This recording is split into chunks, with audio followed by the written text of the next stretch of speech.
Regardez, 10 voilà. doigts. L'album, c'est le 33 tours. C'est magnifique ça. Moi, j'adore C'est un bel objet. Hein. ça. J'adore. L'Insta de vérité, un album. Tom de Watt, bonjour, bienvenue. Bonjour, merci. Vous revenez avec un nouveau titre. Le Refluenceur. Ouais. Alors, je vais vous avouer quelque chose. Je l'ai écouté quasi en boucle hier soir. On l'entendra tout à l'heure. J'adore. Merci beaucoup, très J'adore. flatté. Mais alors, c'est une sacrée satire sur les influenceurs. Hein. Ah oui. Il n'y avait Écoutez- pas de main morte. Non. Écoutez, quand on entend, quand on voit sur Instagram des gens comme cette fameuse rappeuse que personne connaît en France, qui vend l'eau de son bain Oui. en petite fiole à Oui. 1500 €, ça m'a un petit peu... J'ai dit, non mais quand est-ce que ça va s'arrêter, quoi ? Quand je vois des gens qui vendent, vous savez, des lunettes de soleil, sauf qu'ils appellent ça des lunettes anti-explosion. Ouais. Hein, c'est-à-dire que la bombe se dit ah merde, il a mis ses lunettes, je peux pas exploser. Ou alors je sais pas, elle explose mais lui il a rien, par exemple. Ou alors quand on voit des gens qui fabriquent des boules de Noël pour barbe, ou cette fille il y a pas longtemps qui disait que c'était hyper dangereux de se mettre de la crème solaire. Oui, exactement. Parce que c'est pas bon pour la Ouais, peau. c'est pas Alors bon certes, pour la elle a peau, peut-être ouais. pas tort pour certains cas particuliers, mais où va-t-on, quoi ? Donc moi, je commence à en avoir plus que marre de ces influenceurs, surtout quand j'entends ma fille Amélia de 8 ans, quand on lui demande ce qu'elle veut faire plus tard, ben évidemment, elle veut faire youtubeuse, elle veut faire Bah oui. influenceuse. Bah oui. Même si je mets une grosse différence entre youtubeurs et influenceurs, parce qu'il y a des très bons youtubeurs. Et d'ailleurs, mais vous n'y allez pas de main morte. Hein. Le mensonge vole si haut. Vous dites, pour des milliers d'abonnés, du contenu pour contenter le premier venu. Bah oui, évidemment. Enfin, tout est filtré. Il y a rien de vrai. C'est que du virtuel. C'est devenu le temple de la beauté. C'est le temple surtout du ridicule, parce que rien n'est. En fait, tout a été extrêmement bien décrit dans le clip qu'on a fait. Alors, on a mis vraiment les petits plats dans les grands avec le réalisateur Jem Koyunjal qui a fait tous mes clips jusqu'à présent, et Mathieu Demayer qui a été directeur artistique là-dessus. On a eu une équipe de malades, plus de 20 figurants, 7-8 assistants. Enfin, j'ai jamais eu ça autour de moi, mais tout le monde y croyait à fond en ce clip, pour le message qu'il porte autour de la caverne de Platon, autour de ce mensonge perpétuel qu'on a sous les yeux et qui font que les jeunes aujourd'hui veulent devenir influenceurs et Oui, je youtubeurs. crois que c'est la réalité. Voilà, personnellement, je pense que vu le ras-le-bol ambiant, les influenceurs n'ont plus que quelques années devant eux, je l'espère aussi. Oui. Mais C'est il y a futile, quelque comme chose vous dites, de toute façon, d'extrêmement grave, et dans ce clip, on a vraiment voulu représenter le fake. C'est un clip vraiment en deux parties, et j'y tiens à ce clip parce que c'est même plus qu'un clip, c'est un mini-métrage. Mais c'est ce que j'allais dire, parce que d'un point de vue construction, ce clip, il est fabuleux. C'est Merci. quelque chose, il est très très Vous avez bien fait de construit. venir ce matin. Ouais. Jusque-là, ça va. Jusque-là, ça va. En fait, moi, mon plus grand souhait, c'est que ce clip soit distribué dans les écoles. Et j'ai la chance de connaître déjà deux, trois enseignants qui m'ont fait part de leur envie de créer un cours juste sur ce clip, que ce soit pour de la philosophie, que ce soit pour de la communication, pour dire aux gens, écoutez, alerte rouge, quoi, il faut que ça s'arrête, parce que ce clip a beau être de la fiction, limite de la science-fiction, il est on ne peut plus vrai. Il est parlant, en fait. On comprend exactement le message que vous souhaitez faire passer à travers les C'est un message mots. un peu glaçant, mais je pense qu'il était temps que quelqu'un tire la sonnette d'alarme. Voilà, c'est extrait donc de l'album L'Insta de vérité. Vous aviez 2 mots sur l'album. Oui, c'est un album que je trouve fabuleux. Je pense qu'il y a très peu d'artistes qui font ça. Vous avez fait une face A et une face B, parce que c'est un vinyle. Oui. Et sur la face A, il y a l'EP, avec vos 4 titres, dont Si je savais, que j'adore. Et la face B, Oui, c'est en vrai, c'est fait, une belle c'est mélodie. tous des titres qui sont sortis entre 2020 et 2003. C'est bien Oui. ça. Hein. Donc c'est un peu, comme vous le disiez en off, un peu votre best-of avec des nouveautés.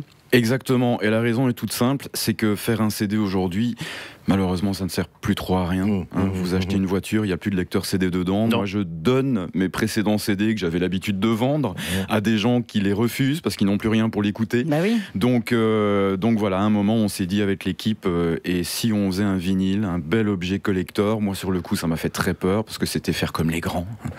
Et puis moi j'ai baigné là-dedans toute ma jeunesse évidemment. Et puis voilà, je me suis lancé et je ne le regrette absolument pas, mais il fallait le remplir. Donc un CD, un EP, on peut faire entre 4 et 7 titres avec un EP. Un vinyle, c'est pas possible de faire un 4 titres, ou alors on appelle ça un maxi, et encore.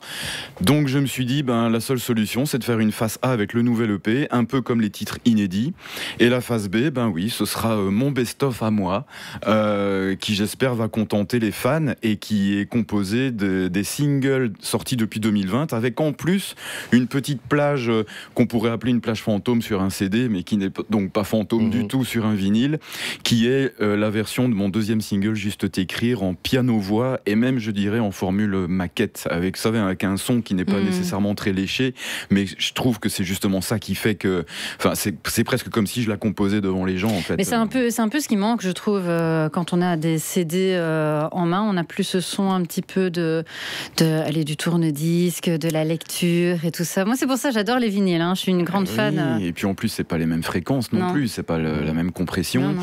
En plus sur une assez grande pochette comme celle-là, là où vous rangez le disque par exemple, on appelle ça l'inner sleeve, vous pouvez mettre tout le texte que vous voulez. Donc moi en plus des textes, j'y ai été mais allègrement, j'ai mis mon petit commentaire personnel sur la jeunesse de tout ça, 1,5 km de remerciements. Sur les CD on peut plus trop faire ça. Alors il y a l'album, l'Insta de vérité, puis aussi il y a ce petit livret, on peut appeler ça comment, un recueil? Oui, c'est ça. C'est une sorte de recueil. Qui s'appelle Si je savais, qui a reçu le prix Claude Ferrer. Oui, des Arts Sciences Lettres de Paris en mars dernier. Ouais. Et en fait, c'est le texte de mon précédent single, Si je savais, qui a visiblement marqué beaucoup de gens. Et Dorothée. Voilà, et j'en suis tellement flatté, et j'ai reçu donc le grand prix de littérature des Arts Sciences Lettres de Paris.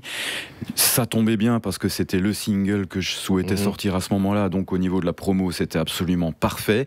Et c'est Eric Lamirois, des éditions Lamirois, qui est venu me trouver peu de temps après en me disant: quand est-ce que tu vas me donner tes textes? Je dis: mais qu'est-ce que tu veux faire avec? Tapisser ta chambre? Non, mais attends, on va sortir un livre, on va sortir. Moi, je me suis dit: mais attends, mais de quoi tu me parles? Moi, j'ai rigolé la première fois qu'il m'a dit ça. Et puis voilà, non, il m'a dit: attends, j'imagine la couverture, prix Arts Sciences Lettres de Paris, attends, ça jette, ça va être superbe. Et donc, j'ai été refaire un tri parmi tous les textes que j'ai écrits depuis, je dirais, dans le livret, peut-être 25, voire 30 ans.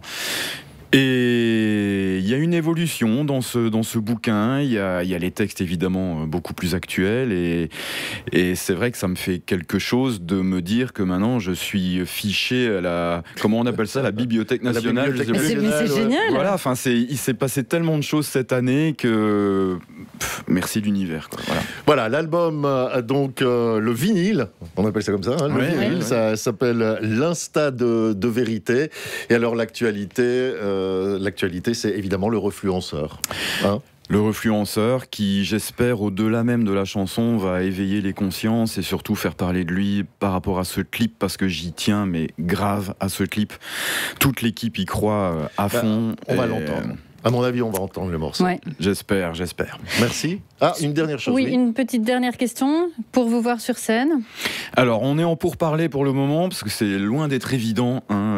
Tout le métier est tellement... Voilà. Mais je viens d'être endorsé, comme on pourrait dire, par les tournées à Révis, donc ça peut permettre aussi plus de facilité pour les organisateurs. Mais là, on est en pourparlers sur 2-3 dates. Comme c'est pas encore confirmé, je peux pas encore le dire, mais en tout cas, pour me retrouver moi sur scène en tant qu'accompagnateur, là, je viens de rejoindre notamment le cover Attitude chante Johnny avec l'excellent Jack Weck, qui a vraiment la voix de Johnny, et en plus de ça l'Attitude, où on va partir en tournée symphonique, où on va jouer notamment le 1er novembre au Forum de Liège en version symphonique et au Dôme de Charleroi en décembre. Je fais aussi partie de l'hommage à France Gall avec le groupe Hong Kong Stars et Julie Compagnon aux commandes, où là aussi on est en passe d'avoir une belle tournée française l'année prochaine.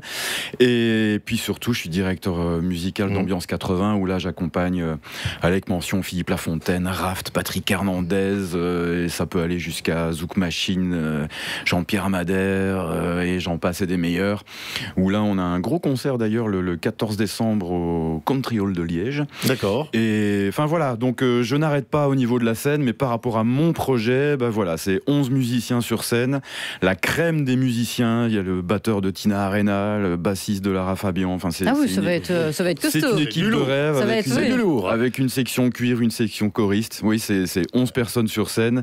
Et à prix très démocratique, j'insiste là-dessus, parce que les gens souvent me disent, mais avec une équipe pareille, c'est impayable. Non, non et non. Contactez-moi, contactez mon agent, Jean-Philippe Rollo, et vous verrez que non, il y a vraiment moyen. D'ailleurs, je le dis aussi, si on veut rester en contact avec vous, il suffit simplement d'aller sur le site internet tom-2watt.com. Exactement, ou ma page Facebook, Tom 2 Watt officiel. Tom 2 Watt, le refluenceur. On vous écoute maintenant. Merci d'être venu chez nous. Merci à vous.